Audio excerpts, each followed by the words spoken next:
ಅಷ್ಟೇ ರೋಚಕವಾಗಿ ನಿಮ್ಮ ಕ್ರೀಡಾ ಬದುಕು ಕೂಡ ಇದೆ ನಿಮ್ಮ ಲೈಫಲ್ಲಿ. ಅದಕ್ಕೆ ಫಿಟ್ನೆಸ್ ಇವತ್ತಿಗೂ ಕೂಡ ಈಗಲೂ ಕೂಡ ಹುಡುಗ ಇದ್ದಂಗೆ ಇದ್ದೀರಿ ಅಲ್ವಾ ಸರ್? ಹಾಗಾಗಿ ಅದಕ್ಕೆ ಹೋಗ್ಲಿಕ್ಕಿಂತ ಮುಂಚೆ ಒಂದು ವೀಕ್ಷಕರಿಗೋಸ್ಕರ ಒಂದು ಗೀತೆಯನ್ನು ಹೇಳ್ಬೋದಾ ಸರ್? ಆಗ್ಲಿ ಸರ್, ಹಾಡಲ್ಲ.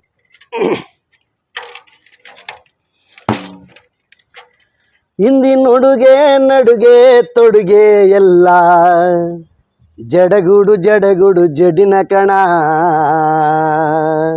ಗುಡಿಯಾಳ ದೇವರು ಕೂತು ನಕ್ಕನ್ ಪಕ ಪಕನ, ಜಡಗುಡು ಜಡ್ಡಿನಕ್ಕ ಜಡಗುಡು ಜಡ್ಡಿನಕ್ಕ ಜಡಗುಡು ಜಡ್ಡಿನಕ್ಕ ಜಡ್ಡಿನಕ್ಕ ಜಡ್ಡಿನ ಕಣ.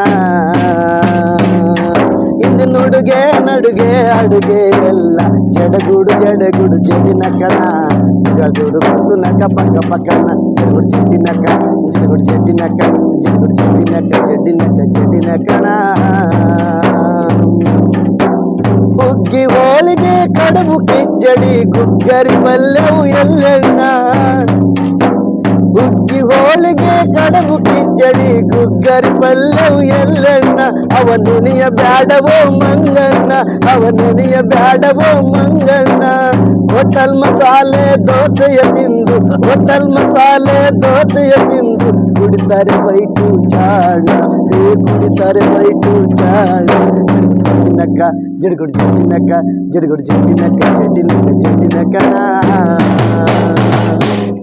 Wow wow wow wow, super sir, super sir, super super super sir. ಈಗ ಈ ಕ್ರೀಡಾ ಬದುಕಿಗೆ ಬರೋಣ.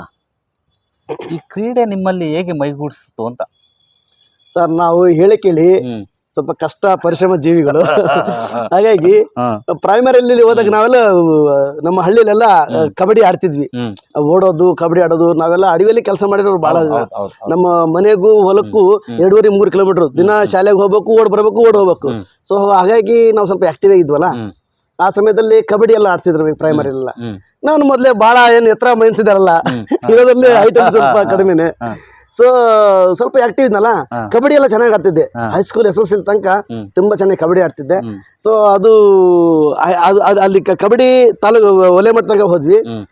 ಖೋ ಖೋ ಕೂಡ ಅಷ್ಟೇ, ಬಹಳ ರನ್ನಿಂಗ್ ಚೆನ್ನಾಗಿತ್ತು. ಆಮೇಲೆ ಪ್ರೈಮರಿಯಲ್ಲಿ 1500 ಮೀಟರ್ ಓಟ ಇತ್ತು. ಅವಾಗ ಸೆಕೆಂಡ್ ಪ್ಲೇಸ್ ಆಗಿಬಿಟ್ಟು ನಮ್ಮ ಸರ್ ಒಬ್ರು ಶಿವಮೂರ್ತಿ ಸರ್ ಅಂತ ಹೇಳ್ಬಿಟ್ಟು ಚಿಗಟೇರಿಯಲ್ಲಿ ಕರ್ಕೊಂಡು ಹೋಗಿದ್ರು ಸರ್, ತಾಲೂಕು ಮಟ್ಟ ಇದ್ದಾಗ ಅವಾಗ ಓಡಿದ್ದು. ಅದಾದ್ಮೇಲೆ ಖೋಖೋದಲ್ಲಿ ಚೆನ್ನಾಗಿದ್ದೆ, ತಾಲೂಕ್ ಲೆವೆಲ್ಗೆಲ್ಲ ಹೋದೆ. ನಮ್ದೇನು ಸರ್ ತಾಲೂಕ್ ಲೆವೆಲ್ ಲಾಸ್ಟ್. ನಮಗೆ ತರಬೇತಿ ಅಷ್ಟೇ ಇತ್ತು, ಇದೆಷ್ಟು ತರಬೇತಿ ಇತ್ತು ಅಷ್ಟು ಆಡ್ತಿದ್ವಿ. ಅದಾದ್ಮೇಲೆ ನಾನು ಜಾಬಿಗೆ ಸೇರಿದ್ಮೇಲೆ ಸರ್ಕಾರಿ ನೌಕರರ ಕ್ರೀಡಾಕೂಟ ಬಂತಲ್ಲ, ಅವಾಗ ಒಂದು ಆಡ್ಲಿಕ್ಕೆ ಅವಕಾಶ ತುಂಬಾ ಅನುಕೂಲ ಇತ್ತು. ನಮ್ಮ ಕಬಡ್ಡಿ ನಾಗರಾಜ್ ಸರ್ ಅಂತ ಒಬ್ರು ಇದ್ರು, ತೋಳವಣಿಸಿಯವರು, ಅವರೆಲ್ಲ ನಮಗೆಲ್ಲ ಗೈಡೆನ್ಸ್ ಮಾಡೋರು. ಅಂತ ಸಂದರ್ಭದಲ್ಲಿ ಮೂಡಿಗೆರೆಲಿ ಇದ್ದಾಗ ನಾನು ಅಲ್ಲಿ ಕಬಡ್ಡಿ ಆಡ್ತಿದ್ದೆ. ಸೊ ಅಲ್ಲಿ ಶಿಕ್ಷಕರ ಒಂದು ವಲಯದಲ್ಲಿ ತುಂಬಾ ಚೆನ್ನಾಗಿ ಆಡ್ತಿದ್ನಲ್ಲ, ಹಂಗಾಗಿ ಕಬಡ್ಡಿಯಲ್ಲಿ ನಾವು ಪ್ರತಿ ಸರಿ ರಾಜ್ಯ ಮಟ್ಟಕ್ಕೆ ಹೋಗ್ತಿದ್ದೆ ಸರ್. ಅದಾದ್ಮೇಲೆ ಜಾನಪದಕ್ಕೆ ನಾವು ಎಂಟ್ರಿ ಆಗಿದ್ದು. ಅದಕ್ಕಿಂತ ಮುಂಚೆ ಕಬಡ್ಡಿನೇ ಆಡ್ತಿದ್ದೆ. ಹೀಗೆ ಆಡ್ತಾ ಆಡ್ತಾ ನಾವು ಹಲವಾರು ಬಾರಿ ನಾವು ರಾಜ್ಯ ಮಟ್ಟದಲ್ಲಿ ಆಡಿದ್ವಿ ಸರ್. ಓಪನ್ ಟೂರ್ನಿ ಮಾಡಿದ್ವಿ. ಆ ಟೂರ್ನಮೆಂಟ್ನು ಕೂಡ ನಮ್ಮ ಊರಲ್ಲೆಲ್ಲ ಮಾಡಿಸಿದ್ವಿ ಸರ್. ಈ ರೀತಿ ನಡೆದಿದೆ ಸರ್. ನಾನು ನೋಡ್ತಿದ್ದೆ ಸರ್, ನೀವು ಬೀಳೂರಲ್ಲಿ ಇದ್ದಾಗ ಶಿಕ್ಷಕ ವೃತ್ತಿ ಜೊತೆಗೆ ಈ ದಸರಾ ಕ್ರೀಡಾಕೂಟಕ್ಕೆ ಬಂದಾಗ ನಾನು ಸ್ಪೋರ್ಟ್ಸಲ್ಲಿ ರನ್ನಿಂಗ್ 1500 ಮೀಟ್ರು, 5000 ಮೀಟ್ರು, 10,000 ಮೀಟ್ರು ಓಡಿದರೆ ನೀವು ಕಬಡ್ಡಿಯನ್ನು ಆಡ್ತಾಯಿದ್ರಿ.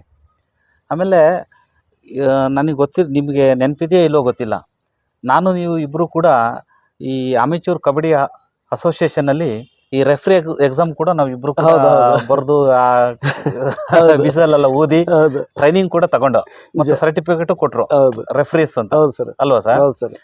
ಮತ್ತೆ ನೀವು ಕೂಡ ಚಿಕ್ಕಮಗಳೂರು ಜಿಲ್ಲಾ ಈ ಕಬಡ್ಡಿ ಅಸೋಸಿಯೇಷನ್ ಏನಿತ್ತು ಅದರಲ್ಲಿ ನೀವು ಕೂಡ ಬರ್ತಾಯಿದ್ರಿ, ತೊಡಗಿಸ್ಕೊಳ್ತಿದ್ರಿ. ನಾನು ಅದ್ರ ಖಜಾಂಚಿ ಕೂಡ ಆಗಿದ್ದೆ. ನೀವು ಅದ್ರಲ್ಲಿ ಬರ್ತಾ ಇದ್ರಿ. ರಂಜನ್ ಅಜಿತ್ ಅವರು ಅದರ ಅಧ್ಯಕ್ಷರಾಗಿದ್ರು, ಅಲ್ವಾ ಸರ್? ಅವಾಗ ನೀವು ಕಬಡ್ಡಿಯಲ್ಲಿ ಇನ್ನೂ ಅಷ್ಟು ಸ್ಫೂರ್ತಿಯಾಗಿ ಬೆಳಿಲಿಕ್ಕೆ ಅವಕಾಶ ಆಯ್ತು ಅಂತ ನಾನು ಭಾವಿಸಿದ್ದೆ. ಹೌದು ಸರ್, ಅವಶ್ಯವಾಗಿ ಸರ್. ಜೊತೆಗೆ ನಮಗೆ ನೀವು ಹೇಳ್ದಂಗೆ ನಾವು ಕಬಡ್ಡಿ ರೆಫರಿ ಎಕ್ಸಾಮ್ ತಗೊಂಡ್ರಲ್ಲ ಸ್ಟೇಟ್ ಲೆವೆಲ್, ಅದು ಬೆನಿಫಿಟ್ ಆಯ್ತು. ಯಾಕಂತಂದ್ರೆ ಬೇಕು ನಮಗೆ, ನಾವು ಅಲ್ಲಿ ಹೇಳೋದಕ್ಕಿಂತ ಒಂದು ಅರ್ಹತೆ ಪ್ರಮಾಣ ಪತ್ರ ಇದ್ರೆ ಅದಕ್ಕೊಂದು ಕ್ವಾಲಿಫೈಡ್ ಇರುತ್ತೆ. ನಾನು ಎಷ್ಟೇ ಇದಕ್ಕೆ ಮಾಡ್ಕೊಂಡು ನನಗೆ ಎಷ್ಟೇ ನಾಲೆಡ್ಜ್ ಇದ್ರು ನಾನು B.Ed TCH ಮಾಡ್ಕೊಂಡು ಹೋಗ್ಲಿ ಅಂತಂದ್ರೆ ನನಗೆ ಅಲ್ಲಿ ಅಲೋ ಇಲ್ಲ. ಹಾಗಾಗಿ ಇಲ್ಲಿ ನಾನು ಕಬಡ್ಡಿ ರೆಫರಿ ಮಾಡ್ಕೊಂಡೆ. ಆಮೇಲೆ ಬಳ್ಳಾರಿಗೆ ಹೋದ್ಮೇಲೆ ಖೋ ಖೋ ರೆಫರಿ ಮಾಡ್ಕೊಂಡೆ. ಸೊ ನನಗೆ ಇಂಟ್ರೆಸ್ಟ್ ಗೇಮ್ ಎರಡಲ್ವಾ, ಹಾಗಾಗಿ ನಮ್ಮಲ್ಲಿ ಯಾವ್ದು ಇಂಟ್ರೆಸ್ಟ್ ಇದೆ ಆ ಒಂದು ಸರ್ಟಿಫಿಕೇಟ್ ಮಾಡ್ಕೊಂಡ್ವಿ. ಆಮೇಲೆ ನಾವು ಕೂಡ ಆಡಿಸ್ಲಿಕ್ಕೂ ಕೂಡ ಎಲಿಜಿಬಲ್ ಇದೀವಿ ಅಂತ ಸರ್. ಒಂದು ಈ ಸಂದರ್ಭದಲ್ಲಿ ನೀವು ಈ ಮಟ್ಟಕ್ಕೆ ಬೆಳೆದಿದ್ರಿ, ಬಟ್ ನಾನು ಈ ಸಂದರ್ಭದಲ್ಲಿ ನೆನೆಸ್ಬೇಕು ಅಂತಂದರೆ ನಮ್ಮ ತೋಟಗಾರಿಕಾ ಕಾಲೇಜು ಮೂಡಿಗೆರೆಯಲ್ಲಿ Manjunath sir, doctor Manjunath S K ಅಂತ, ಹೌದು ಹೌದು ಹೌದು ಸರ್. ಅವರು ಕಬಡ್ಡಿಯಲ್ಲಿ PhD ಮಾಡಿದ್ದಾರೆ ಹೌದು ಕುವೆಂಪು ಯೂನಿವರ್ಸಿಟಿಯಲ್ಲಿ. ಹೌದು ಸರ್. ಆ ರೆಫ್ರಿ ಎಕ್ಸಾಮ್ ತಗೊಳ್ಳಿಕ್ಕೆ ಅವರೇ ನಮಗೆ ಸ್ಫೂರ್ತಿ. ಅವರು ಆ ವೇದಿಕೆ ಒದಗಿಸಿದಕ್ಕೆ ನಾವು ಈ ಮಟ್ಟಕ್ಕೆ ಮತ್ತು ಆ ರೆಫ್ರಿ ಎಕ್ಸಾಮ್ ತಗೊಳ್ಳಕ್ಕೆ ಸಾಧ್ಯತೆ ಆಗಿದೆ. 100% ಒಳ್ಳೆ ಕಮಿಟ್ಮೆಂಟ್ ವ್ಯಕ್ತಿ. ಹೌದು ಸರ್. ಅವರಿಂದನೇ ನಮಗೊಂದು ಅವಕಾಶ ಆಗಿತ್ತು ಅಲ್ವಾ ಸರ್? ಹೌದು ಸರ್, ಖಂಡಿತ ಅಲ್ವಾ? ಖಂಡಿತ ಸರ್. ಒಳ್ಳೆ ಹಾರ್ಟ್ಲಿ ಮನುಷ್ಯ ಅವರು. ಅವಾಗಲೇ PhD ಮಾಡ್ತಾ ಇದ್ರು. ಅವರ ಒಂದು ಸಂಪರ್ಕದಲ್ಲಿ ಇಸ್ಮಾಯಿಲ್ ಸರ್ ಅಂತ ಹೇಳಿ, ಮೊಹಮ್ಮದ್ ಇಸ್ಮಾಯಿಲ್ ಸರ್ ಅಂತ, ಅವರು ಸ್ಟೇಟ್ ಎಲ್ಲ ಬೋರ್ಡ್ ಚೀಫ್ಗಳು ಅವರೆಲ್ಲ ಬಂದು ನಮಗೆ ಒಂದು 2-3 ದಿನದ್ದು ಮಾಡಿ ಹೊಯ್ಸಳ ಗ್ರೌಂಡ್ ಅಲ್ಲಿ. ಹೌದು ಹೌದು ಸರ್. ಈಗ ಈ ಕ್ರೀಡೆಯಲ್ಲಿ ನೀವು ಎಷ್ಟು ವರ್ಷದಿಂದ ತೊಡಗಿಸ್ಕೊಂಡಿದ್ದೀರಾ ಅಂತ? ಸರ್, ನಾನು ಕ್ರೀಡೆಯಲ್ಲಿ ಏನು 5ನೇ ತರಗತಿಯಿಂದ ಏನು ನಮ್ದು ಪ್ರಾಥಮಿಕ ಶಾಲಾ ಶಿಕ್ಷಣ ಶುರು ಆಗುತ್ತೆ. ಅವಾಗೆಲ್ಲ ಸ್ಪೋರ್ಟ್ಸ್ ಎಲ್ಲ ಇತ್ತಲ್ಲ, 5ನೇ ಕ್ಲಾಸಿಂದ ಇತ್ತು. ಇವಾಗೆಲ್ಲ 5ನೇ ಕ್ಲಾಸ್ ಇಲ್ಲ. 5ನೇ ಕ್ಲಾಸಿಂದ ನಾವೇನು ತೊಡ್ಕೊಂಡು ಕಬಡ್ಡಿಯಲ್ಲಿ, ಖೋಖೋನಲ್ಲಿ, ಅಲ್ಲಿಂದ ಇಲ್ಲಿವರೆಗೂ ಅದೇ ಸ್ಪಿರಿಟ್ ಇದೆ ಸರ್. ದೇಹಕ್ಕಷ್ಟೇ ವಯಸ್ಸಾಗಿದೆ, ಮನಸ್ಸಿಗೆ ಇನ್ನೂ ವಯಸ್ಸಾಗಿಲ್ಲ. ಮಕ್ಕಳು ಆಡ್ಬೇಕಾದ್ರೆ ಆಡ್ಬೇಕಂತ ಹೋಗ್ತೀನಿ, ಬಟ್ ನಮ್ ದೇಹ ಸಪೋರ್ಟ್ ಮಾಡ್ಬೇಕಲ್ಲ. ಹಾಗಾಗಿ ಅಲ್ಲಿಂದ ಇಲ್ಲಿವರೆಗೆ ನಾನು ಆಡ್ತಾನೆ ಇದ್ದೀನಿ. ನನ್ನ ದೇವ್ರು ಹಾಗೆ ಇಟ್ಟಿರ್ಲಿ ಅಂತ ನಾನು ಬೇಡ್ಕೊಳ್ತೀನಿ. ಆ ನಿಟ್ಟಿನಲ್ಲಿ ಮಕ್ಕಳಿಗೆ ಓಟದಲ್ಲಿ ಇರ್ಬೋದು, ಅವ್ರು ಸ್ಟೇಟ್ ಲೆವೆಲ್ ಹೋಗೋಕೆ ಮಾಡಿದ್ದೀನಿ. ಆಮೇಲೆ ಕಬಡ್ಡಿಯಲ್ಲಿ, ಖೋಖೋದಲ್ಲಿ ಅಂತೂ ರಾಜ್ಯ, ರಾಷ್ಟ್ರ, ವಿಭಾಗ ಮಟ್ಟ. ನಾವೆಲ್ಲಿ ಸರ್, ನಾವು ತಾಲೂಕ್ ಲೆವೆಲ್ ಮಟ್ಟಕ್ಕೆ ಹೋದರು. ನಾವು ನಮ್ಮ ಮಕ್ಕಳು ನ್ಯಾಷನಲ್ ಲೆವೆಲ್ಗೆ ಹೋಗ್ಯಾರ ಅಂತಂದ್ರೆ ಅದು ನನಗೆ ತುಂಬಾ ಆತ್ಮ ಸಂತೋಷ ನೀಡುವಂತ ತೃಪ್ತಿ ಇದೆ ಸರ್. ತುಂಬಾ ತೃಪ್ತಿ ಇದೆ ಸರ್. ಈಗಲೂ ಕೂಡ ನನ್ನ ಮಕ್ಕಳಿಗೆ ಆಫ್ಟರ್ ಸ್ಕೂಲು, ಬಿಫೋರ್ ಸ್ಕೂಲು ಪಾಠ ಪ್ರವಚನೆಗೆ ತೊಂದರೆ ಆಗದಂಗೆ ಮಕ್ಕಳಿಗೆ ಆ 4:15 6 ತನಕ ನಾನು ಪ್ರಾಕ್ಟೀಸ್ ಮಾಡ್ತಾ ಇರ್ತೀನಿ ಸರ್. ಖೋಖೋ ಪ್ರಾಕ್ಟೀಸ್ ಇರ್ಬೋದು, ಕಬಡ್ಡಿ ಇರ್ಬೋದು, ಅಥ್ಲೆಟಿಕ್ಸ್ಗಳು ಇರ್ಬೋದು. ಅವರಿಗೆ ಏನು ಬೇಸಿಕ್ ಹಾಕಬೇಕು ನನ್ನ ಮಕ್ಕಳಿಗೆ, ಅದನ್ನೆಲ್ಲ ನಾನು ಬೆಳೆಯೋದ್ರ ಜೊತೆಗೆ ಮಕ್ಕಳನ್ನು ಬೆಳೆಸೋ ಒಂದು ಪ್ರಯತ್ನ ಮಾಡ್ತಿದ್ದೀನಿ ಸರ್. ಸರ್, ಆಮೇಲೆ ಇನ್ನೊಂದು, ನಾನು ನಿಮ್ಮ ಪ್ಲಾಟ್ಫಾರ್ಮ್ ಸಿಕ್ಕಿದೆ ಬೆಳ್ಳೂರಿಂದ. ಅವಶ್ಯ. ನೀವು ಏನೇ ಇರ್ಬೋದು ಸರ್, ನೀವು ಬೆಳೆದಿರ್ಬೋದು, ನೀವು ಉತ್ತರ ಕರ್ನಾಟಕದಲ್ಲಿ ಎಲ್ಲ ಬೆಳೆದಿರ್ಬೋದು, ಹೂವಿನ ಅಡಗಲಿ ಆ ಕ್ಷೇತ್ರದಿಂದ ಬಂದಿರ್ಬೋದು. ಆದರೆ ನಿಮಗೊಂದು ಪ್ಲಾಟ್ಫಾರ್ಮು ಆಗಿ ಒಂದು ಕ್ಷೇತ್ರವನ್ನು ಗುರುತಿಸ್ಕೊಂಡು ಈ ಮಟ್ಟಕ್ಕೆ ನೀವು ಬೆಳಿಲಿಕ್ಕೆ ಈ ಪ್ಲಾಟ್ಫಾರ್ಮೇ ಬೆಳ್ಳೂರು, ಮೂಡಿಗೆರೆ ತಾಲೂಕು, ಚಿಕ್ಕಮಗಳೂರು ಜಿಲ್ಲೆ ಅಲ್ವಾ ಸರ್? ಸರ್, ಅದು ಹೇಳಲೇಬೇಕಾ ಸರ್? ನಾನು ಎಷ್ಟೋ ಸಾರಿ ನಮ್ಮ ಮೇಷಗಳಿಗೆಲ್ಲ, ನಮ್ಮ ಕೊಲಿಗಳಿಗೆಲ್ಲ ಫೋನ್ ಮಾಡಿ ಹೇಳ್ತಿರ್ತೀನಿ, ನನಗೆ ಅಲ್ಲಿ ಸಿಕ್ಕಂತ ಒಂದು ತೃಪ್ತಿ ನನಗೆ ಇಲ್ಲಿ ಸಿಗ್ತಾ ಇಲ್ಲ ಅಂತ. ಏನೋ ಗೊತ್ತಿಲ್ಲ, ಏನೋ ಕೊರತೆ ಭಾವನಾತ್ಮಕವಾಗಿ ಇರ್ಬೋದು ಸರ್. ಅಲ್ಲಿ ಒಂದು ವಾತಾವರಣ, ಅಲ್ಲಿ ಒಂದು ಡೆಡಿಕೇಶನ್ ಆ ರೀತಿ ಇತ್ತು ಸರ್. ಆ ವಾತಾವರಣನೋ ಹೆಂಗೆ ಗೊತ್ತಿಲ್ಲ. ಸೊ ನಾನು ಯಾವತ್ತೂ ಕೂಡ ಮೂಡಿಗೆರೆ, ಬೆಳ್ಳೂರು, ಚಿಕ್ಕಮಗಳೂರು ನಾನು ಮನೆಗೆ ಸಾಧ್ಯ ಇಲ್ಲ ಸರ್. ನಮ್ಮ ಜಾನಪದ ವೇದಿಕೆಯಲ್ಲಿ ಚಿಕ್ಕಮಗಳೂರು ಯಾರು ಅಲ್ಲಿದ್ರೆ ನಾನು ತುಂಬಾ ಹೆಮ್ಮೆಯಿಂದ ಮಾತಾಡ್ತೀನಿ ಅವರಿಗೆ. ನಮ್ಮೂರವರನ್ನ ಆ ರೀತಿಯಲ್ಲಿ ನಾನು ಅವರಿಗೆ ಫೇಲ್ ಮಾಡಿ ಮಾತಾಡ್ತೀನಿ ಸರ್. ಸರ್, ಈಗ ಒಂದು ಸಣ್ಣ ಆಟ ಆಡೋಣ. Okay sir. ಸಣ್ಣ ಆಟ, ಒಂದೊಂದೇ ವರ್ಡಲ್ಲಿ ಉತ್ತರ ಕೊಡಬೇಕು, ಜಾಸ್ತಿ ಕೊಡಂಗಿಲ್ಲ. ನೀವು ಬೆಳ್ಳೂರಲ್ಲಿ ಇದ್ರಿ, ನಿಮ್ಮ HM ಬಗ್ಗೆ ಒಂದೇ ವರ್ಡಲ್ಲಿ ಹೇಳಿ. ಯಾರಿದ್ರು ಸರ್? ಗುರುನಾಥ್ ಸರ್ ಇದ್ರು. ಒಂದೇ ವರ್ಡಲ್ಲಿ ಹೇಳ್ಬೇಕು. ಗುರುನಾಥ್ ಸರ್ ಇದ್ರು, ತುಂಬಾ ಸಾಫ್ಟ್ ಮನುಷ್ಯ. ನಾನು ಏನು ಒಂದೇ ವರ್ಡ್, ಒಂದು ವರ್ಡಲ್ಲಿ ಹೇಳಿ. ಒಂದು ವರ್ಡ್ ಹೇಳಿ. ಗುರುನಾಥ್ ಸರ್ ತುಂಬಾ ಸಾಫ್ಟ್ ಮನುಷ್ಯ, ನನಗೆ ಎಲ್ಲದಕ್ಕೂ ಸಹಕಾರ ಕೊಡ್ತಿದ್ರು ಸರ್. ವೀಣಾ ಮೇಡಮ್ ಅವರು ಅಷ್ಟೇ, ನನ್ನ ಸಹೋದರಿಯಾಗಿ ಅವ್ರು ನನ್ನ ಬೆನ್ನೆಲುಬಾಗಿ ನಿಂತ್ಕೊಂಡಿದ್ರು ಸರ್. ಗೀತಾ ಮೇಡಮ್ ನಮ್ಮ ಕೊಲಿಗಾಗಿ, ನಾವು ಸಾಂಸ್ಕೃತಿಕದಲ್ಲಿ ಕೋಲಾರದಲ್ಲಿ ಹೋದಾಗ ಕೋಲಾಟ ಒಂದು ಸ್ಪರ್ಧೆಯಲ್ಲಿ ನನಗೆ ಬೆನ್ನೆಲುಬಾಗಿ ಅವರೊಬ್ಬ ಕಲಾವಿದರಾಗಿ ನನ್ನನ್ನು ತುಂಬಾ ಪ್ರೋತ್ಸಾಹ ಮಾಡಿದ್ದಾರೆ ಸರ್. ಜಯಣ್ಣ ಮಾಸ್ಟರ್ ನಾವು ಬರೋಕ್ಕಿಂತ ಮುಂಚೆನೇ ಹೋಗ್ಬಿಟ್ಟಿದ್ರು, ಬಟ್ ಅವ್ರ ಮೂಲಕ ಅವ್ರು ನಮಗೆ ಇನ್ಸ್ಪಿರೇಷನ್ ಆಗಿ ನಾವು ಅವ್ರು ತಗೊಂಡಿದ್ದೀವಿ ಸರ್. ಇನ್ನು ಉಳಿದಿದ್ದು ಹರೇನಾಯಕ್ ಸರ್ ಬಗ್ಗೆ ಹೇಳಬೇಕು. ಅವರು ಎಂತ ಅಂತಂದ್ರೆ ಒಂದು ಕಮಾಂಡಿಂಗ್ ಇರ್ತಕ್ಕಂಥ ಒಬ್ಬ ನಾಯಕ, ಎಲ್ಲದಕ್ಕೂ ಸಹಕಾರ ಕೊಡ್ತಿದ್ರು, ಒಳ್ಳೆ ಲೀಡ್ರು. ಶಾಲೆ ಅಭಿವೃದ್ಧಿಗೆ ಸಖತ್ತಾಗಿ ಅವರು ಶ್ರಮವನ್ನು ಹಾಕ್ತಿದ್ರು ಸರ್. ಪ್ರೇಮ್ ಕುಮಾರಿ ಮೇಡಮ್ ನಾವು ಬರೋಕ್ಕಿಂತ ಎಕ್ಸಿಟ್ ಆಗಿಬಿಟ್ಟಿದ್ರು ಸರ್. ಸರಿ, ಒಂದಷ್ಟು ಅದಕ್ಕೆ ಕೇಳ್ದು. ಊರಿನಲ್ಲಿ ಒಬ್ಬೊಬ್ಬರ ಬಗ್ಗೆ ಬಿ ಸಿ ರವಿ ಅಣ್ಣರು ನಮಗೆ ಯಾವತ್ತು ಮಾಸ್ಟ್ರೇ ನಾವಿರ್ತೀವಿ, ಯಾವುದಕ್ಕೂ ನೀವು ತಲೆ ಕೆಡ್ಸ್ಕೊಬೇಡ್ರಿ, ನಿಮ್ಮ ಕೆಲಸ ನೀವು ಮಾಡ್ರಿ ಅಂತ ಹೇಳಿದ್ರು. ಒಂದು ಘಟನೆ ಹೇಳ್ಬೇಕು ಸರ್. ಒಂದ್ಸರಿ ಏನೋ ಒಂದು ಅಚಾತುರ್ಯದ ಘಟನೆ ನಡೆದ್ಬಿಟ್ಟು ಅಲ್ಲಿ. ಅಂತ ಸಂದರ್ಭದಲ್ಲಿ ಅವ್ರು ನಮ್ಮನ್ನ ಬೆಂಗಾವಲಾಗಿ ನಿಂತ್ಕೊಂಡಿದ್ರು ಸರ್. ಅವ್ರು ನಮಗೆ, ಮಾಸ್ಟ್ರೇ ನಿಮ್ ಕೆಲಸ ನೀವು ಮಾಡಿ, ಯಾಕಂದ್ರೆ ನಾವು ಮಾಡೋದು ಪ್ರತಿಯೊಂದನ್ನು ಅವ್ರು ಗಮನಿಸ್ತಾ ಇದ್ರು ಅಲ್ಲಿ. ಒಂದೊಂದೇ ವರ್ಡಲ್ಲಿ ಹೇಳ್ಬೇಕು ಸರ್. ರಾಜೇಶ್ ಅವರು ನಮಗೆ ದಾನಿಗಳಾಗಿ, ಫ್ರೆಂಡ್ ಆಗಿ ಅವ್ರು ನಮ್ಮ ಜೊತೆಗಿದ್ದಾರೆ ಸರ್. ಜಯಣ್ಣ ಅಧ್ಯಕ್ಷರಾಗಿ 10 ವರ್ಷಗಳ ಕಾಲ ಕೆಲಸ ಮಾಡಿದ್ದಾರೆ. ಅವ್ರು ನಮ್ಮ ಅಣ್ಣನಾಗಿ ಯಾವತ್ತೂ ನಮ್ಮ ಜೊತೆಗೆ ಇರ್ತಾರೆ ಸರ್ ಅವರು. ಇನ್ನೊಂದು ಲಕ್ಷ್ಮಣ್ ಗೌಡ್ರು ಬಿಡ್ರಿ, ಅವರು ಅಷ್ಟೇ ನಮ್ಮ ಒಂದು ಮಾರ್ಗದರ್ಶಕರಾಗಿ ಅವ್ರು ನಮಗೆ ಯಾವತ್ತು ನಾನು ಕೆಲಸ ಮಾಡ್ಲಿಕ್ಕೆ ಅದೇ ಇನ್ಸ್ಪಿರೇಷನ್ ಸರ್ ಅಲ್ಲಿರ್ತಕ್ಕಂಥ ಜನಗಳು. ನನ್ನ ಆತ್ಮೀಯ ಗೆಳೆಯ ಈಗ ಗ್ರಾಮ ಪಂಚಾಯತಿ ಮೆಂಬರ್ ಕೂಡ ಆಗಿದ್ದಾರೆ ಸಂಪತ್ ಅವರು ಅಷ್ಟೇ ಸರ್. ಮಾಸ್ರೆ ನಾವಿರ್ತೀವಿ ನೀವು ಮಾಡಿ ಅಂತಂದು ಯಾವ್ದಕ್ಕಾದ್ರೂ ದಾನಿಗಳಾಗಿ ಮಾರ್ಗದರ್ಶಕರಾಗಿ ನಮಗೆ ಆ ಕ್ರೀಡೆ ಆಗಿರ್ಬೋದು ಶಾಲೆಗಳಿಗಿರ್ಬೋದು ಒಳ್ಳೆ ರೀತಿಯಿಂದ ಅವ್ರು ಸಹಕಾರ ಕೊಟ್ಟಿದ್ದಾರೆ ಸರ್. ನನ್ನ ಬಗ್ಗೆ ನಿಮ್ಮ ಬಗ್ಗೆ ಇನ್ನೇನು ಹೇಳ ಸರ್, ತುಂಬಾ ಕ್ಲೋಸ್ ಆಗಿದ್ರಿ ಸ್ಟಾರ್ಟಿಂಗ್ ಇಂದ. ನಾವು ತುಂಬಾ ಹತ್ತಿರದಿಂದ ನೋಡಿದಂಥ ವ್ಯಕ್ತಿ ನಿಮ್ಮನ್ನು ನಾನು ಈಗಲೂ ಕೂಡ ನಾನು ಮರೆಯೋದಿಲ್ಲ. ಮಣಿಕಂಠ ಬಿಳ್ಳೂರು ಅಂತಂದ್ರೆ ನಿಮ್ದೊಂದು ಪುಸ್ತಕನೇ ಬಂದ್ಬಿಟ್ಟಿದೆ, ಸಾರ್ಥಕ ಬದುಕು ಅಂತಂದ್ಬಿಟ್ಟು. ಅವಾಗ ಓದ್ತಾ ಇರ್ತೀನಿ. ಆ ದಿಶೆಯಲ್ಲೇ ನೀವು ಜಾಬಿಗೆ ಸೇರ್ಲಿಲ್ಲ, ಆ ದಿಶೆಯಲ್ಲೇ ಒಂದು ಪುಸ್ತಕವನ್ನು ಹೊರತಂದವ್ರು ನೀವು. ನಿಮ್ಮ ಒಂದು ಕ್ರೀಡಾ ಸಾಧನೆ, ನಿಮ್ಮದೊಂದು ಗುಡ್ಡಗಾಡು ಓಟ, ನಿಮ್ಮ ಒಂದು ಏನು ಹೆಲ್ಪಿಂಗ್ ನೇಚರು, ಈ ಸ್ನೇಹ ಗುಣ ಇದೆಯಲ್ಲ, ಇದು ನನಗೆ ತುಂಬಾ ಇವಾಗಿನವರೆಗೂ ಆ ಒಂದು ಸ್ನೇಹ ಇದೆಯಲ್ಲ ಅಚ್ಚಳಿಯಂತೆ ಹಾಗೆ ಉಳಿದಿದೆ. ಮಣಿಕಂಠ ಬಿಳ್ಳೂರು ಅಂತಂದ್ರೆ ನನಗೆ ತುಂಬಾ ಹೆಮ್ಮೆ ಸರ್. ತಾವುಗಳು ಏನಂತಂದ್ರೆ ಮ್ಯಾರಥಾನ್ ಮಣಿ ಅಂತಂದಲೇ ನೀವು ಹೆಸರುವಾಸನೆ ಪಡೆದಿರಿ. ಮತ್ತೆ ಅದ್ರ ಜೊತೆಗೆ ನಮ್ಮ ದರ್ಪಣ ಪ್ರಸನ್ನ ಸರ್ ಅವರು ಹೇಳಬೇಕು, ತುಂಬಾ ಗೌಡಳ್ಳಿ ಪ್ರಸನ್ನನವರು ತುಂಬಾ ನಮಗೆ ಎನ್ಕರೇಜ್ ಮಾಡಿದ್ದಾರೆ. ಅದ್ರ ಜೊತೆಗೆ ಪತ್ರಿಕಾ ವಲಯದಲ್ಲಿ ನಮ್ಮ ಉದಯ ಇದ್ರು, ಚಂದ್ರಪ್ಪ ಸರ್ ಇದ್ರು, ಪ್ರಸನ್ನ ಮಲ್ನಾಡ್ ಬೆಂಚು, ಹೌದು, ಇವರೆಲ್ಲ ತುಂಬಾ ನಮಗೆ ಬೆನ್ನು ತಟ್ಟಿ ಸಾಕಾರ. ವಾಸು ಅವರೆಲ್ಲ ಇದ್ರು. ಹಾಗೆ ಇದು ಒಂದಷ್ಟು ಮೂಡಿಗೆರೆ ಜನತೆ ಏನಾದ್ರು ನೋಡಿದ್ರೆ ನಿಮ್ಮ ಬಾಯಿಂದ ಈಗ ಬಿಟ್ಟು ಹೋದ್ಮೇಲೆ ಹೇಗಿದೆ ಅನ್ನೋದು ಅವ್ರು ನೋಡಿದಾಗ ಅವ್ರಿಗೊಂದು ಇನ್ಸ್ಪೈರ್ ಆಗಲಿ ಅನ್ನೋಕ್ಕೋಸ್ಕರ ಸರ್ ಅವಶ್ಯ ಸರ್ ಹೇಳಲೇಬೇಕು. ನಾನು ಎಷ್ಟು ಸರಿ ಹೇಳಿದ್ರು, ನಾನು ನನ್ನ ಜಾನಪದ ಕಲೆ ಸ್ವಲ್ಪ ಇತ್ತು, ಬಟ್ ಅಲ್ಲಿ ಅಳ್ಕೊಂಡಿದ್ದು ಮೂಡಿಗೆರೆ. ನನ್ನ ಕ್ರೀಡಾ ಕ್ಷೇತ್ರ ಅಳ್ಕೊಂಡು ಮೂಡಿಗೆರೆ, ನಾನು ನ್ಯಾಷನಲ್ ಮಟ್ಟ ಹೋಗಿ ಬಂದಿದ್ದು ಮೂಡಿಗೆರೆ ಬಿಳ್ಳೂರು. ಸೊ ಅದನ್ನ ಹೆಂಗ್ ಸಮರ್ಲಿಕ್ಕಾಗುತ್ತೆ? ಹಾಗಾಗಿ ಈ ಪ್ರಶ್ನೆಗಳನ್ನ ಕೇಳಿದೆ ಸರ್. ಈಗ ಮುಂದೆ ಈಗ ನೀವು ಕ್ರೀಡೆಯಲ್ಲಿ ಕಬಡ್ಡಿಯಲ್ಲಿ ತೊಡಗಿಸ್ಕೊಂಡಿದ್ರಿ, ರೆಫ್ರಿ ಎಕ್ಸಾಮನ್ನು ಕೂಡ ನೀವು ಪಾಸ್ ಮಾಡಿಕೊಂಡು ರೆಫ್ರಿಯಾಗಿ ಕೆಲಸ ಮಾಡಿದ್ರಿ. ಮತ್ತು ಈ ಶಾಲಾ ಮಟ್ಟದಲ್ಲಿ ಕೂಡ ಮಕ್ಕಳನ್ನು ಭಾನುವಾರ ಇರ್ಬೋದು, ಶನಿವಾರ ಇರ್ಬೋದು, ನೀವು ಖೋಖೋವನ್ನು ಆಡಿಸ್ತಾನೆ ಇರ್ತಿದ್ರಿ. ನಾನು ಕೂಡ ಕೆಲವು ಟೈಮು ಫ್ರೀ ಇದ್ದಾಗ ಬರ್ತಾಯಿದ್ದೆ. ಬಂದುಬಿಟ್ಟು ಏನಾಗ್ತಿತ್ತು ಅಂದರೆ ಆ ಟೈಮಲ್ಲಿ ನನ್ನನ್ನು ಕೂಡ ನೀವು ತೊಡಗಿಸ್ಕೊಳ್ಳೋಕ್ಕೆ ಇದು ಮಾಡ್ತಿದ್ರಿ. ನಾವು ಕೂಡ ಆಟ ಆಡ್ತಿದ್ದೋ, ನಮಗೂ ಕೂಡ ಮಾನಸಿಕ ನೆಮ್ಮದಿ ಸಿಗ್ತಿತ್ತು, ಆರೋಗ್ಯ ಸಿಗ್ತಿತ್ತು, ಇದೆಲ್ಲ ಮಾಡ್ತಿದ್ರಿ. ಶನಿವಾರ ಭಾನುವಾರ ಕೂಡ ನೀವು ರಜೆ ಅನ್ನೋದು ಬಿಟ್ಟು ನೀವು ಆಟ ಆಡಿಸ್ಬಿಟ್ಟು ನಿಮ್ಗೊಂದು ಗೋಲ್ ಅಷ್ಟೇ, ಏನು ನಮ್ಮ ಶಾಲೆ ಮಕ್ಕಳು ವಿನ್ ಆಗಬೇಕು, ಈ ಊರಿಗೆ ಹೆಸರು ತರಬೇಕು ಅನ್ನೋದೇ ನಿಮ್ಮ ಮೈಂಡಲ್ಲಿ ಇತ್ತು. ನಾನು ಭಾವಿಸಿದ್ದೀನಿ. ಅದು ಸತ್ಯ ಅಲ್ವಾ ಸರ್? ಸತ್ಯ. ಇನ್ನೊಂದು ನಾನು ಹೇಳ್ತಿರೋದು ಅಂತಂದರೆ, ಈಗ ಕ್ರೀಡೆಯಲ್ಲಿ ತೊಡಗಿಸ್ಕೊಂಡ್ರಲ್ಲ ಸರ್, ನೀವು ಯಾವ ಮಟ್ಟದವರೆಗೆ ರೀಚ್ ಆಗಿದ್ರಿ ಅಂತ ಸರ್? ಆ್ಯಕ್ಚುಲಿ ನಾವು ವಲಯ ಮಟ್ಟ, ತಾಲೂಕು ಮಟ್ಟದ ಪ್ಲೇಯರ್ ಅಂತ ಅನ್ನೋದು ಆಗಲೇ ನಾನು ಹೇಳಿದೆ ಸರ್. ಜಿಲ್ಲಾ ಮಟ್ಟಕ್ಕೆ ಹೋದ್ರೆ ಖುಷಿ ಆಯ್ತಾ. ಆ ಜಿಲ್ಲಾ ಮಟ್ಟವನ್ನ ನಾವು ಎಷ್ಟು ಈಜಿಯಾಗಿ ಗೆದ್ದಿವಂದ್ರೆ, ಸತತವಾಗಿ ನಾನು ಇದ್ದಾಗ 13, 14, 15 ಈ 3 ಸಾಲಲ್ಲಿ ಹ್ಯಾಟ್ರಿಕ್. ಜಿಲ್ಲಾ ಮಟ್ಟವನ್ನು ಅಷ್ಟು ಸುಲಭವಾಗಿ ಗೆದ್ವಿ. ಅದೇ 2015ರಲ್ಲಿ ಡಿವಿಷನ್ ಲೆವೆಲ್ಗೆ ಹೋದ್ವಿ. ಡಿವಿಷನ್ ಲೆವೆಲ್ ಅಲ್ಲಿ ಒಳ್ಳೊಳ್ಳೆ ಟೀಮ್ಗಳು ಬಂದಿರ್ತವೆ. ಮೈಸೂರು, ಮಂಡ್ಯ ಇವೆಲ್ಲ ಸಾಮಾನ್ಯ ಟೀಮ್, ಅವೆಲ್ಲ ಟೀಮ್ ಬಂದದ್ದು. ಅದ್ರ ಮಧ್ಯೆ ನಮ್ದು ಫೈನಲ್ ಎಂಟ್ರಿ ಆಗಿಬಿಡ್ತು ಸರ್.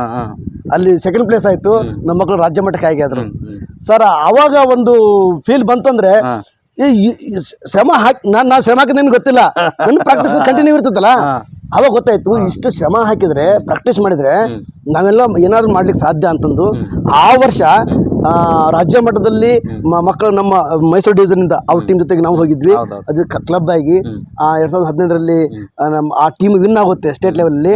ನಮ್ಮಿಂದ ರೂಪಾ ಅಂತ ಒಂದು ಹುಡುಗಿ ನ್ಯಾಷನಲ್ ಹೋದ ಸರ್. ಅಲ್ಲಿ ನ್ಯಾಷನಲ್ ಅಲ್ಲಿ 5ನೇ ಪ್ಲೇಸ್ ಆಗುತ್ತೆ. ಛತ್ತೀಸ್ಗಢದಲ್ಲಿ ನಡೀತದೆ. 61ನೇ ರಾಷ್ಟ್ರೀಯ ಕ್ರೀಡಾಕೂಟ ಇತ್ತು ಸರ್. ಅದು ಬಹಳ ವಂಡರ್ಫುಲ್ ಸರ್. ನನಗೆ ಅನ್ಸ್ಬಿಡ್ತು, ನಾವಿಲ್ಲಿ ಈ ಒಂದು ಕಗ್ಗ ಊರಿನಲ್ಲಿ ಬೆಳೆದವರು ಆ ಲೆವೆಲ್ಗೆ ಬೆಳಿತೀವಿ ಅಂತಂದ್ರೆ ಅದರಿಂದ ಪರಿಶ್ರಮ ಸರ್, ಪರಿಶ್ರಮ ಅಷ್ಟೇ, ಇನ್ನೇನಿಲ್ಲ. ಆಮೇಲೆ ಸರ್, ಮತ್ತೆ ಆ ಟೈಮಲ್ಲಿ ನಮ್ಮ ಬಿಳ್ಳೂರು ಇದೆಯಲ್ಲ ಸರ್, ಆ ಎನ್ವೈರ್ಮೆಂಟ್ ಆಗಿದೆ ನೋಡಿ. ಅಲ್ಲಿ ನೀವು ರಾಷ್ಟ್ರ ಮಟ್ಟಕ್ಕೆ, ರಾಜ್ಯ ಮಟ್ಟಕ್ಕೆಲ್ಲ ಆಯ್ಕೆ ಆದಾಗ ಒಂದಷ್ಟು ಕಾಂಟ್ರಿಬ್ಯೂಷನ್ ಕಲೆಕ್ಟ್ ಮಾಡಿ, ಟೀ ಶರ್ಟ್ಗಳು, ಅವ್ರಿಗೆ ಬೇಕಾಗಿರೋಂಥ ಮೂಲಭೂತ ಸೌಕರ್ಯಗಳನ್ನೆಲ್ಲ ನಮ್ಮ ಊರಿನವರೆಲ್ಲ ಕೊಟ್ಟಿದ್ದಾರೆ. ನಾನು ಈ ಮಟ್ಟಕ್ಕೆ ಬೆಳೀಲಿಕ್ಕೆ ನಮ್ಮ ಊರು, ಆ ವಾತಾವರಣನೇ ಸರ್. ಅದು ಬಿಟ್ಟು ಬೇರೆ ಏನಿಲ್ಲ. ನಾನು ಇವತ್ತು ಎಲ್ಲಿಗೆ ಹೋದ್ರು, ಯಾವುದೇ ಪೊಸಿಷನ್ ಹೋದ್ರು ಕೂಡ ಆ ಊರು, ಆ ತಾಲೂಕು, ಮೂಡಿಗೆರೆ ತಾಲೂಕು ಅನ್ನೋದನ್ನ ನಾವು ಮರೆಯೋಕ್ಕಾಗಲ್ಲ. ಕಾಫಿ ನಾಡು, ಅದರಲ್ಲೂ ಎಸ್ಪೆಷಲಿ ಆ ಊರನ್ನ ಬೈ ಬರ್ತಿಂದನೇ ನಾವು ಅನುಭವಿಸ್ಕೊಂಡು ಬಂದಿದ್ವಿ. ಅದನ್ನು ಎಷ್ಟು ಹೇಳಿದ್ರು ಸಾಲದು ಬಿಡಿ. ನೆಕ್ಸ್ಟ್ ಮುಂದುವರಿಯೋಣ ಸರ್. ಈಗ ಏನೇನು ಪ್ರಶಸ್ತಿಗಳು ಗೆದ್ದಿದ್ದೀರಿ ಅಂತ, ಸಾಧನೆ ಏನಾಗಿದೆ ಅಂತ? ಸಾಧನೆ ಸರ್, ಈಗ ಶಿಕ್ಷಣ ಕ್ಷೇತ್ರ, ಜಾನಪದ ಕ್ಷೇತ್ರ, ಆಮೇಲೆ ಕ್ರೀಡಾ ಕ್ಷೇತ್ರ ಸಂಬಂಧಪಟ್ಟಂತೆ ನನಗೆ ಹಲವಾರು ಪ್ರಶಸ್ತಿಗಳನ್ನು ಕೊಟ್ಟಿದ್ದಾರೆ. ಹೆಮ್ಮೆಯ ಕನ್ನಡಿಗ ಪ್ರಶಸ್ತಿ ನೀಡಿದ್ದಾರೆ. ಜಾನಪದ ಸಂಪದ ಸಮ್ಮಾನ ಅಂತ ಒಂದು ರಾಜ್ಯ ಪ್ರಶಸ್ತಿ ಕೊಟ್ಟಿದ್ದಾರೆ. ಆಮೇಲೆ ಅತ್ಯುತ್ತಮ ಶಿಕ್ಷಕ ಅಂತ ಅಂದ್ಬಿಟ್ಟು ರಾಷ್ಟ್ರೀಯ ಪ್ರಶಸ್ತಿಗಳು ಕೊಟ್ಟು, ಹಿಂಗೆ ಸಂಘ ಸಂಸ್ಥೆಗಳು ಹಲವಾರು ಪ್ರಶಸ್ತಿಗಳು ನಮ್ಮನ್ನು ಹುಡ್ಕೊಂಡ್ ಬಂದಿದ್ದಾವೆ ಸರ್. ಅವೆಲ್ಲ ನಾನು ಆಗ್ಲೇ ಹೇಳಿದೆ ನಿಮಗೆ, ಅವೆಲ್ಲ ನಮ್ಮ ಮೇಲೆ ಜವಾಬ್ದಾರಿಯನ್ನ ಮಾಡಿದಾವೆ ಸರ್. ಸರ್ ಒಂದು ಹೊಣೆಗಾರಿಕೆ ಜಾಸ್ತಿ. ಹೌದು, ಒಂದ್ ಹಂತಕ್ಕೆ ನಾವು ಕಷ್ಟಪಟ್ಟು ಬಿಡ್ತೀವಿ ಸರ್. ಆಮೇಲೆ ಅವು ನಮ್ಮ ಹುಡ್ಕೊಂಡ್ ಬರ್ತಾವೆ ಸರ್. ಮತ್ತೆ ನಾವು ಕೆಲಸ ಮಾಡಂಗಿಲ್ಲ, ಅವೇ ನಮ್ಮ ಹುಡ್ಕೊಂಡ್ ಬರ್ತವೆ. ಯಾಕಂದ್ರೆ ಪ್ರಶಸ್ತಿ ತಗೊಂಡಂತ ವ್ಯಕ್ತಿ ಅವನು ಕ್ರಿಯಾಶೀಲವಾಗಿ ಕೆಲಸ ಮಾಡ್ತಾನೆ ಇರ್ತಾನೆ. ಹಾಗಾಗಿ ಅಂತ ಒಂದು ಹೊಣೆಗಾರಿಕೆ ನಿಮ್ಮ ಮೇಲೆ ಜಾಸ್ತಿ ಆಗಿದೆ ಸರ್. ಸೊ ಅದೆಲ್ಲ ಅವ್ರ ಆಶೀರ್ವಾದ ಸರ್. ಪ್ರಶಸ್ತಿ ಕೊಟ್ಟು ನಮ್ಮ ಮೇಲೆ ಏನು ಕೈ ಇಟ್ಟಾರಲ್ಲ, ಅದು ಆಶೀರ್ವಾದ ಅನ್ಕೊಂತೀವಿ ಸರ್. ಒಂದು ಸರ್, ಇನ್ನೊಂದು ಇಂಪಾರ್ಟೆಂಟ್ ಕ್ವಶನ್ ಕೇಳ್ತೀನಿ. ಈ ಕ್ರೀಡೆಯಲ್ಲಿ ತಮ್ಮನ್ನು ತಾವು ತೊಡಗಿಸ್ಕೊಂಡಿದ್ರಿ, ಈ ಆಸಕ್ತಿ ಮತ್ತು ನಿಮಗೆ ಶಿಸ್ತನ್ನು ಹೇಗೆ ಕಲಿಸ್ತು ಅಂತ? ಸರ್, ನಾನು ಮೂಲತಃವಾಗಿ ಸಂಸ್ಥೆಗಳಲ್ಲಿ ಬೆಳೆದವನು, ಮಠಗಳಲ್ಲಿ ಬೆಳೆದವನು. ನಾನು ಟೀಚರ್ ಮಾಡಬೇಕಾದ್ರೆ ಕಾನಮಡುಗು ಮಠದಲ್ಲಿ ಬೆಳೆದವನು. SSLC PUC ವರೆಗೆ ನಾನು ಸಿರಿಗೆರೆ ಮಠದ ಶಾಲೆಗಳಲ್ಲಿ ಬೆಳೆದವನು. ಅಲ್ಲಿ ನಾವು ವಚನಗಳನ್ನು ಕಲಿತಿದ್ವಿ, ವಚನ ಪರೀಕ್ಷೆಗಳನ್ನ ನಾವು ಪಾಸ್ ಮಾಡ್ತಿದ್ವಿ. ವಚನ ಪ್ರವೇಶ, ವಚನ ಪ್ರವೀಣ, ವಿಶಾರದಂತ ಒಂದು ಎಕ್ಸಾಮ್ ಇರ್ತಿತ್ತು. ಆ ಕೆಲವೊಂದು ವಚನಗಳು ನಮ್ಮ ಮೇಲೆ ಪ್ರಭಾವ ಬೀಳ್ತು. ಹಾಗಾಗಿ ಒಂದು ಶಿಸ್ತಿನ ಜೀವನವನ್ನು ನಡೆಸಲಿಕ್ಕೆ ಒಂದು ಅನುಕೂಲ ಆಯಿತು. ಎಲ್ಲೋ ನಮಗೆ ಗೊತ್ತಿಲ್ದಂಗೆ ಆ ಒಂದು ಸ್ವಾಮೀಜಿಗಳ ಆಶೀರ್ವಾದಗಳು, ನಮ್ಮ ಹಿರಿಯರ ಆಶೀರ್ವಾದಗಳು ನಮ್ಮ ಮೇಲೆ ಇರೋದ್ರಿಂದ ನಾವೊಂದು ಶಿಸ್ತಿನ ಲೈನಲ್ಲಿ ಹೋಗ್ಲಿಕ್ಕೆ ಅನುಕೂಲ ಆಯ್ತು ಸರ್. ನಮಗೆ ಒಂದು ಏನಂದ್ರೆ ತಾವು ಹೇಳಿದ್ರಲ್ಲ, ನಮಗೆ ಶಾಲೆ ಯಾಕೆ ರಜೆ ಬರುತ್ತಪ್ಪ ಅಂತ ಅನ್ಸುತ್ತೆ. ಇನ್ವಾಲ್ವ್ಮೆಂಟ್ ಆಗ್ಬಿಡ್ತೀವಲ್ಲ, ಯಾಕೆ ರಜೆ ಬರುತ್ತಪ್ಪ ಅಂತ ಅನ್ಸುತ್ತೆ. ಶಾಲೆ ಬಿಟ್ಟು ಬೇಗ ಹೋಗ್ಬೇಕಂತ ಅನ್ಸಲ್ಲ ನನಗೆ, ಇರ್ಬೇಕು ಸ್ವಲ್ಪ ತಿದ್ದು ಹೋಗ್ಬೇಕು ಮಕ್ಕಳ ಜೊತೆಗೆ ಅಂತ ಅನ್ಸುತ್ತೆ ಸರ್.